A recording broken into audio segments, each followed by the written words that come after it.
pirmīt nofilmēju video, kurā nu tā kā aprakstu, ka principā tie, kas grib pelnīt milzu naudu Latvijā, ka tas nav nekas sarežģīts un nekas neiespējams. Protams, ja tev ir ļoti grūta galva, nu, tad tur var būt visādi. Bet faktiski, ja tev puslīdz galva strādā, tad tu vari izmācīties vai nu to, un īstenībā pelnīt ļoti viegli diezgan lielu naudu. Un tad, nu, komentātori man raksta komentāros, ko tad pats, ja tāds baigais gudrinieks, ko tad neesi miljonārs? Es tev varu vienkārši atbildēt, es tev tuliņās parādīšu, kas ir tas, uz ko es tiecos, un kas sniedz man, es nezinu, laimību, vai tādus brīžus, ka es vienkārši pēc tam atlaižos divānā un domāju, success! Nu, vot, skaties, šis ir mans kempers, ja? Un klausies. Šitā. Te, redzi? Tas ir termorelejs. Respektīvi, pagrieziena relejs. Šis te ir mans vecais termorelejs. Viņš pirms kaut kādiem gadiem, 10 vai 15, es neatceros, sabojājās. Un pārdega tā drātiņa, un mēs to drātiņu uztaisījām bišķi īsāku. Un tāpēc šis relejs strādāja tā tik. Nu, ļoti ilgs tas signāla pārtraukšanas brīdis bija kāds 2 sekundes. Un man tas nepatika, jo īstenībā viņam jāstrādā tā, kā tu dzirdēji. Nu, šādā te frekvencē. Saprot, man šitai strādāja 4 reizes lēnāk. Un man tas nepatika.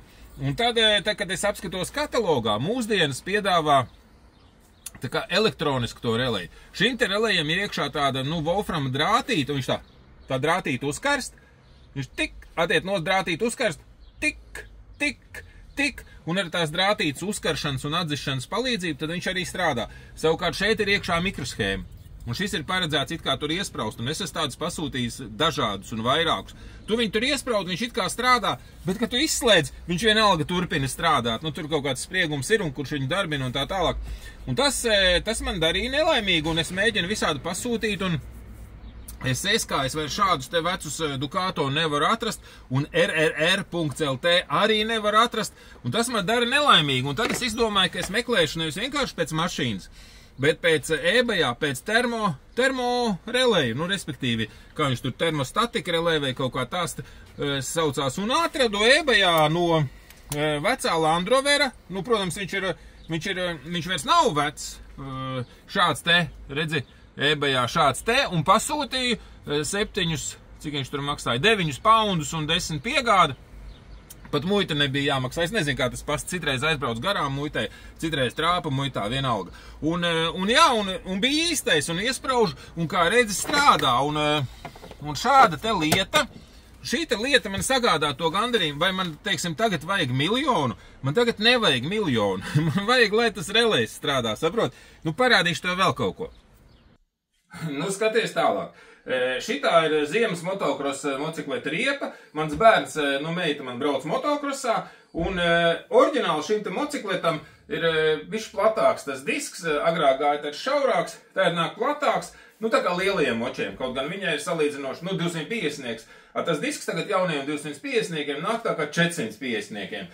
Un, jā, nu, es rekur širotā nopirku rumbiņu, uzliku jaunu feļņiņu. Tagad atliek tikai saspieķot, tā kā es būšu saspieķojis un būšu uzlicis to jauno ziemas riepu, un man bērns varēs braukt ziemā motokrosā ar tādu platumu riepu, kā es gribētu, jo vienu tādu vasarai riteni es uztaisīju. Tad es arī būšu priecīgs un laimīgs un apmierināts, saprot, nu, lūk, tāds ir mans miljons, un tādu miljonu man vajag, saprot, man to money, skaitām naudu, cash. Nu, nav. Man ir čoms, kam ir hobijs pelnīt miljonus. Nu, man vairāk tā čom ir. Bet, nu, piemēram, un jau senos laikos kāds gadus tur 11 atpakaļ, viņam jau bija miljoni. Es saku, braucam uz motokrosu, viņš saka, nav laika jāšancē, saprot.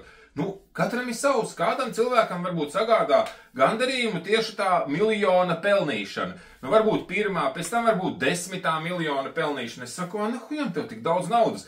Viņš saka, nu, lai būtu bērniem. Es saku, bet tev tak pietiek, tev taviem bērniem, mazbērniem, pat daudz nekad nav, zini, nu kaut kā tā. Līdz ar to katram savs. Kādam, lūk, šādas te lietas sagādā to gandarījumu dzīvē, un kādam sagādā gandarījumu dzīvē aizbraukt uz īriju, kur var tās sēnes laust un tās zemenes lasīt, Un tad no turienes rakstīt komentārus zem maniem video, jūs tur arī, kā nu viņi tur, nu dažādos vārdos man dzimteni apsaukā. Un piemēram, tas Ernests Rieksts, kā viņš sauc to Latviju? Ralf, tu atceries, kā viņam nosaukums, kā viņš? Nu, tajos savos, viņš aizbrauc uz Fidži, un no turienes viņš filmē video priekš Latvijas. Un sauc, kā viņš sauc Latvijas, neatceros. Kādā Sūd Latvija? Nu, kaut kā tā. Aun Latvija. Nē. Nezinu. Lateja viņš sauc. Nu, vot šitā. Tu ķipa saprot, viņš ir ķipa aizbraucis uz to Fidži, viņš ir tas laimīgais cilvēks, bet arī pašā laikā viņš neizlaiž no rokām telefonu, lai filmētu kaut kādu huiņu par Latviju. Nu, tā kaut kā. Es jau nezinu, varbūt tādā veidā viņš dabūna tos klientus, kur aizbrauc viņam tur un nopērk to zemi, tanī Fidži, kur arī ir vīlušies, tā teikt, šinī, nezinu, valstī vai kā. Bet es jau domāju, ka valsts, tā teritorija, kur dzīvo cilvēki, kur tie likumi apmēram visur vienādi, nu es nezinu, tiešām.